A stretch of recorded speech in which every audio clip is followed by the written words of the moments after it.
নমস্কার বন্ধুরা, ফুড ক্যানভাসে আপনাদের সবাইকে স্বাগত। আজ আমি আপনাদের সঙ্গে ইনস্ট্যান্ট খোয়া ক্ষীর বানিয়ে দেখাবো। অনেক ধরনের মিষ্টি তৈরিতে বা রান্নাতে খোয়া ক্ষীরের প্রয়োজন পড়ে, কিন্তু অনেক জায়গায় খোয়া ক্ষীর কিনতে পাওয়া যায় না। তাই আজ আমি আপনাদেরকে দেখাবো ঘরোয়া উপকরণ দিয়ে খুব চটজলদি এই খোয়া ক্ষীর বাড়িতে কিভাবে বানিয়ে নেওয়া যায়। খোয়া ক্ষীর বানানোর জন্য আমাদের তিনটে জিনিসের দরকার পড়বে। প্রথমটা হলো গুঁড়ো দুধ। এখানে আমি 1 কাপ পরিমাণ গুঁড়ো দুধ নিয়েছি। এখানে আছে ফুল ক্রিম দুধ 1/2 কাপ, আর নিয়েছি ঘি। এখানে আমাদের 2 টেবিল চামচ ঘি লাগবে। তাহলে চলুন খোয়া ক্ষীরটা বানিয়ে নেওয়া যাক। এবার একটা ননস্টিক প্যান গরম করে এর মধ্যে দিচ্ছি 2 টেবিল চামচ ঘি। ঘিটা গরম হয়ে যাওয়ার পর এর মধ্যে আমি লিকুইড দুধটা দিয়ে দিচ্ছি। যদি আপনারা টোন্ড মিল্ক ব্যবহার করেন বা লো ফ্যাট মিল্ক ব্যবহার করেন তাহলে কিন্তু এর মধ্যে ফ্রেশ ক্রিম দিতে হবে। ফ্লেমটাকে এই সময় আমি লো টু মিডিয়ামে রেখেছি। দুধটা যখন হালকা গরম হয়ে যাবে তখন আমি এর মধ্যে দিয়ে দেব গুঁড়ো দুধ। আপনারা গুঁড়ো দুধটা যে কোনো ব্র্যান্ডের নিতে পারেন। আমি এখানে আমুলের গুঁড়ো দুধটা নিয়েছি। গুঁড়ো দুধটা অল্প অল্প করে দিতে হবে আর খুব ভালোভাবে মিশিয়ে নিতে হবে। মেশানোর সময় খেয়াল রাখবেন যেন এর মধ্যে কোনো লাম্পস না থাকে। আমি এখানে যে লিকুইড দুধটা ব্যবহার করেছি সেটা আগে থেকে ফুটিয়ে ঠান্ডা করে রাখা ছিল। চাইলে আপনারা কাঁচা দুধও দিতে পারেন, তাতেও কিন্তু কোনো অসুবিধা হবে না।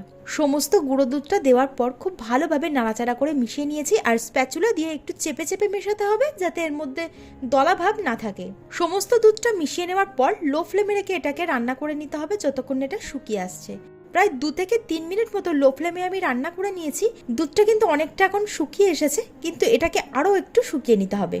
আরও প্রায় 2 থেকে 3 মিনিটের জন্য এটাকে আমি রান্না করে নিয়েছি, আর এই সময় কড়ার থেকে কিন্তু ক্ষীরটা ছেড়ে আসছে।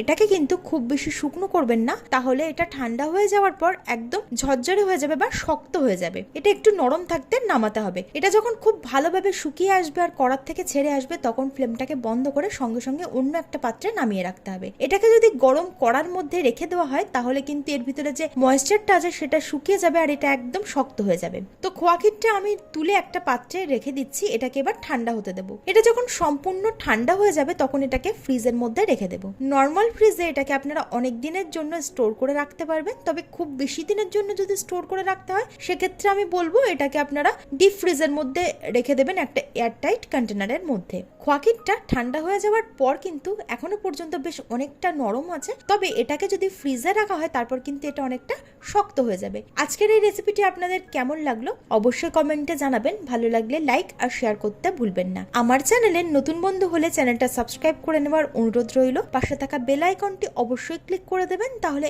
আমি আমার চ্যানেলে নতুন কোনো ভিডিও আপলোড করলে তার নোটিফিকেশনটাও আপনাদের কাছে পৌঁছে যাবে। আজ তবে এই পর্যন্তই, আবার হাজির হয়ে যাব নতুন একটা ভিডিও নিয়ে। আপনারা ভালো থাকবেন, সুস্থ থাকবেন। ধন্যবাদ।